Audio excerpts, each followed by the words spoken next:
Morning বন্ধুরা, আজকে আর স্কুলে যাইনি।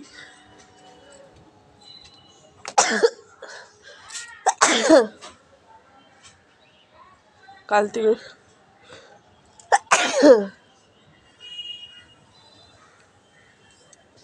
কথা বলতে আসলেই হাঁচছি, মানে সারা বছর বৃষ্টি লেগে আছে আর সারা বছর সর্দি জ্বর লেগেই আছে।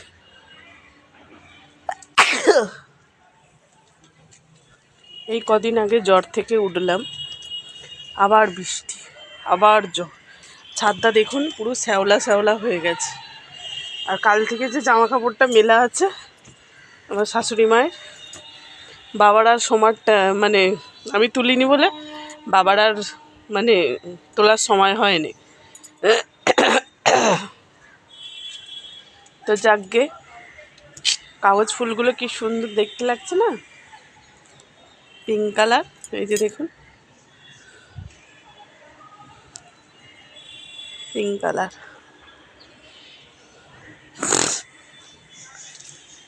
আর এই যে সারা বছর তো নয়নতারা কিছু হোক না হোক নয়নতারা ঠিক ফুটবেই।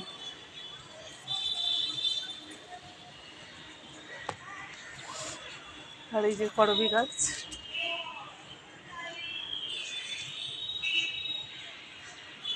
এই গাছটা খালি বেড়েই চলেছে, খুব একটা ফুল হলো না এবারে।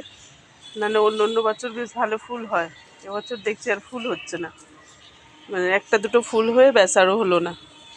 আর এইখানে একটা দেখছি আবার করবী গাছের কুড়ি বেরিয়েছে,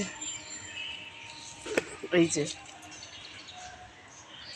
যে এইখানে দেখুন 4-5টা কুড়ি হয়েছে।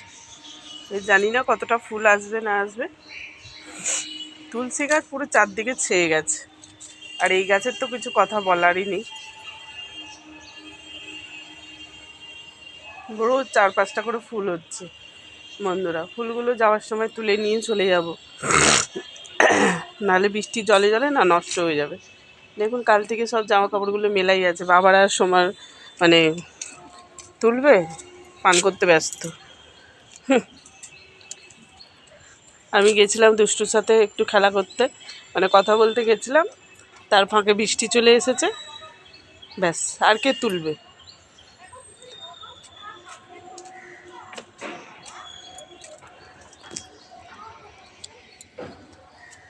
চলুন আমি জামা কাপড়গুলো মিলে নিই। অনেক দিন ভাবলাম আপনাদের ছাদের বৃষ্টির জন্যে ছাদের ভিডিও দেয়া হয় না, তো চলুন আজকে আমি আপনাদের সাথে ছাদের ভিডিও মানে এই জামা কাপড় মেলা, এই করা, টুকটাক কথা বলা, গাছের ফুল, এই যা। এর বাইরে তো আমি আর কোথাও যেতেও পাচ্ছি না, কিছু না বন্ধুরা। দাদাভাই কোথাও নিয়েও যায় না, তো কি করব বলুন না, ফাটা কপাল। কপাল মানে সারা জীবনই আমার মায়ের যেমন দুঃখ কষ্ট সারা জীবনই কপালে লেখা আছে, সেরকম আমাদের জীবনে মা ভাবলো একটুখানি ছেলেটা হয়তো ভালো, হ্যাঁ ভালো, এমনি ভালো, ঝগড়া অশান্তি করে, মারপিট দাঙ্গা হাঙ্গা সেগুলো করে তা না, এমনি ভালো, মানে কিছু কথা বলতে গেলে ওই টেটি মেজাজ, মানে কিছু কথা সহ্য হয় না, এইটাই হলো কথা। মানে এমনি ভালো, এমনি কথাবার্তা, খাওয়া পড়া, আমাকে কিছু অভাব রাখে না। হ্যাঁ, মানে যেটা বলি সেটা আজ নয় দুদিন পরে এনে দেয়। তো এমনি কিছু না, মানে এমনি আমাদের কি সমস্যা বলুন তো, ওই যে ঘরটা একটুখানি সমস্যা হয়ে দাঁড়িয়েছে, কেন ছেলেপুলেগুলো বড় হচ্ছে ওই ছোট্ট একটা খাটের মধ্যে। হ্যাঁ, একটা বাচ্চা হলে তবু ম্যানেজ করে রাখা যায়, এবার দুটো বাচ্চা, সেই দুটো বাচ্চার গ্যাপের ঠিক জায়গাটা তো লাগবে, সেই জায়গাটা আমরা ঠিক করাতে পারছি না। আর ঘরদোরগুলো অনেকটাই ছোট হয়ে গেছে, পড়াশোনার ক্ষেত্রে বলো, ওরা যত বড় হচ্ছে ওদের তো একটা প্রাইভেসি থাকবে, আলাদা পড়ার একটা ঘর থাকলে ওদের পড়ার এনার্জিটাও আসবে, আন্টি মন খুলে একটু পড়াতে পারলো। আমি রান্না করছি, এদিকেই হয়তো তাকিয়ে আছে, আমি হয়তো কিছু কাজ করছি, ছেলেরা হয়তো আমার দিকে তাকিয়ে আছে, এই জন্যে ওরা পড়াশোনা ঠিকমতো মন দিতে পারছে না। পড়াশোনার জিনিসটা কি একটা সাধনা জিনিস, যে একটা আলাদা প্রাইভেসি থাকলে ওদের একটা পড়াশোনার একটা আলাদা মুড থাকবে, ভাই দু ভাইতে একটু আলোচনা করলো, এই করলো, করে না যে তা না, করে, কিন্তু ওই যে অন্য মনস্কটা হয়ে যায়, বড়কাটা তো একদমই অন্য মনস্কা হয়ে যায়। কি করবো বলুন না, আমি জানি না কি পড়াশোনা আদৌ হবে না কি, সেটাই আমি বুঝতে পারছি না। একটা কি মেনলি কি বলুন তো, একটা ঘরদোর দরকার না হলে আমিও ভেবেছিলাম যদি আমি কিছু রোজগার করে দাদাভাইয়ের পাশে দাঁড়াতে পারি হয়তো কিছু সাহায্য, তো আমারও কিছু সেরকম ইনকাম নেই বন্ধুরা। তো ভবিষ্যতে দেখা যাক কীরকম ইনকাম হয় না হয়। তো আমার মাটাও ওদিকে একা পড়ে আছে, মাটাকেও ঠিক মতো এনে রাখতে পারছি না। মাও তাই কালকে দুঃখ করছিল যে এই বয়সে আমাকে এখনও খাটতে হচ্ছে, হ্যাঁ ঘর ভাড়াটা নালে কি করে দেব। আমি বলছি যে দিতে হবে মানে করতে হবে না, আমি ঠিক ম্যানেজ করে চালিয়ে দেবো। মা তো শুনবে না, না এই বয়সে বসে থাকবো না এ করবো না। হ্যাঁ, ওর মাঝে মাঝে কষ্ট হয় যখন বলে যে থাক আর কাজকর্ম করবো না। মনের ঘরদোর বড়, কিন্তু বোন তো আর এনে রাখতে পারবে না, মনের ঘরদোর অনেকই বড়। তো যদি ভবিষ্যতে কিছু আমি করতে পারি তো মা ততদিন থাকবে কিনা সেটাই হলো কথা।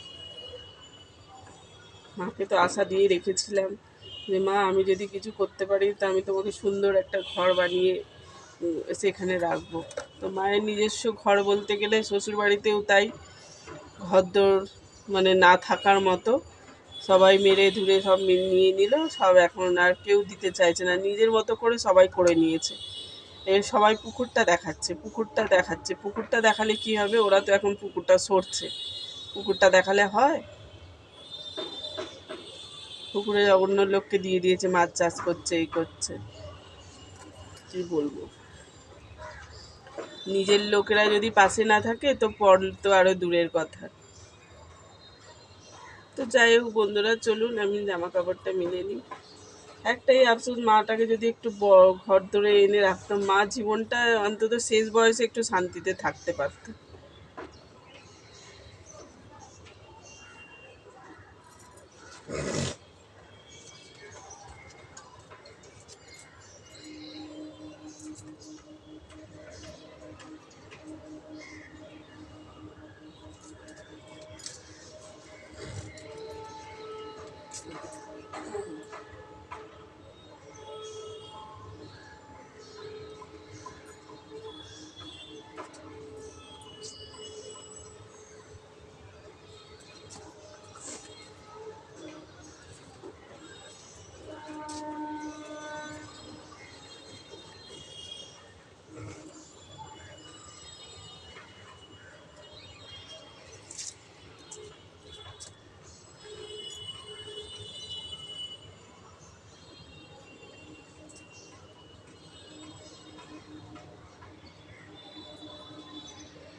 এতটা শ্যাওলা হয়ে গেছে না, পাটা পিছলাচ্ছে। তো চলুন বন্ধুরা, এই যে জামা কাপড়গুলো আবার গুছিয়ে সব মিললাম। মায়ের ওই ভিজে জামা কাপড়গুলো ওই যে তুলে নিয়েছি, ওই যে ওখানে তুলে নিয়েছি।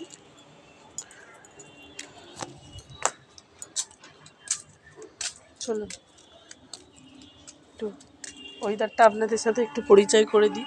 এই যে চারদিকে মেঘলা মেঘলা ভাব, কোথাও একটু রোদ্দুরের চিহ্ন নেই, পুরো চারদিকে মেঘলা। চারদিকটা, ওই দিকটাও মেঘলা, ওই দিকটাও মেঘলা, চারদিকটাই মেঘলা। তো চলুন বন্ধুরা, আজকে আমি এই পর্যন্তই ভিডিওটা রাখছি। চারদিকে কি বড় বড় তুলসী গাছ হয়েছে দেখুন, এই যে কি বড় বড় তুলসী গাছ, এই যে টবের কাছে বসাইনি, দানা পড়ে পড়েই হয়েছে। এই যে এইখানে কি বড় বড় তুলসী গাছ দেখুন। চলুন, আর এই যে নয়নতারা হয়েছে। চলুন, বর্ষায় দেখুন গাছগুলো সব গোড়াগুলো পচে গেল। কত ভালো ভালো নয় এই গাছগুলো কিনে নিয়ে এসেছিলাম।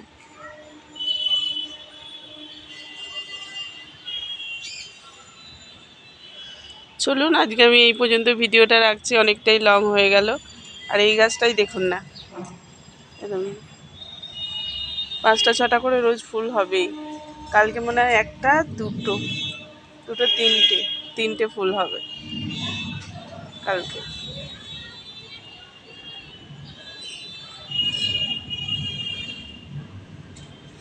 তো চলুন।